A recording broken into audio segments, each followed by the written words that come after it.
एक समय की बात है। काशी में कई वर्ष साथ रहकर दो पंडितों ने धर्म और शास्त्रों का अध्ययन किया। शिक्षा पूरी होने के बाद दोनों विद्वान अपने अपने गांव की ओर चल पड़े। तब यातायात के साधन तो थे नहीं। लोगों को एक स्थान से दूसरे स्थान तक जाने में कई कई दिन लग जाते थे। लोग दिन में चलते थे और रात में विश्राम करते थे। ये दोनों पंडित भी ऐसा ही कर रहे थे। एक बार दोनों नगर के सबसे धनी व्यक्ति के यहाँ ठहरे। उसने उनके रहने की व्यवस्था की और फिर अपने लोगों से कहा कि दोनों महापुरुषों के भोजन का भी बंदोबस्त किया जाए। इस बीच समय पाकर धनी व्यक्ति के पास पहुंचे और उनसे चर्चा करने लगे। दोनों पंडितों में बहुत ज्यादा घमंड था। बातचीत के दौरान एक पंडित ने कहा, मैंने तो शास्त्रों का इतना गहन अध्ययन किया है कि काशी के विद्वान भी मुझे प्रणाम करते हैं। दूसरा पंडित बोला, तुम्हारी विद्वता तो ठीक है, लेकिन मेरी तर्क शक्ति के सामने तुम गधे के समान हो। धनी व्यक्ति अनुभवी था। उसने सोचा कि दोनों ने काशी जैसी महान भूमि पर शिक्षा ली है, लेकिन एक दूसरे के लिए आदर का भाव नहीं सीखा। उसने दोनों से अलग अलग बात कर एक दूसरे के बारे में पूछा।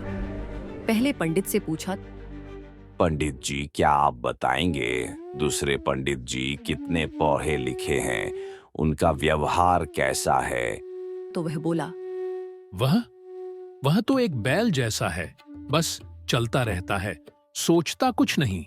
फिर वह धनी व्यक्ति दूसरे पंडित के पास जाकर उनसे भी वही बात बोली। पंडित जी, क्या आप बताएंगे दूसरे पंडित जी कितने पढ़े लिखे हैं, उनका व्यवहार कैसा है? अरे उसे क्यों पूछते हो? वह तो पूरा गधा है, हट्ठी और मूर्ख। यह सुनकर धनी व्यक्ति को दुख हुआ। फिर भोजन का समय हो गया। उसने दोनों को बड़े आदर से बुलाया। एक की थाली में चारा और दूसरे की थाली में भूसा परोसा।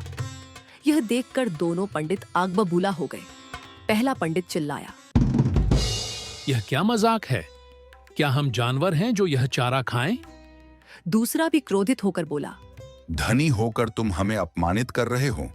यह सरस्वती का अपमान है।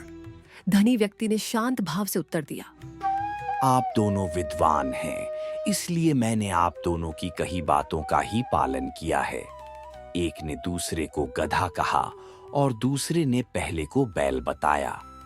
उसी के अनुसार चारा और भूसा परोसा गया है।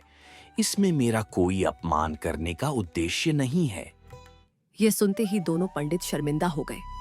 एक ने सिर झुकाकर कहा, हमसे भूल हुई, हमें ऐसा नहीं कहना चाहिए था। दूसरा बोला, हमने एक दूसरे को अपमानित कर खुद की विद्वता को छोटा कर दिया। कृपया हमें क्षमा करें। धनी व्यक्ति मुस्कुराया और बोला, सीखने का असली अर्थ है ज्ञान को व्यवहार में लाना। सीख, व्यक्ति में कितना भी ज्ञान आ जाए, उसे घमंड नहीं करना चाहिए। साथ ही दूसरों के प्रति बुरे भाव नहीं रखने चाहिए।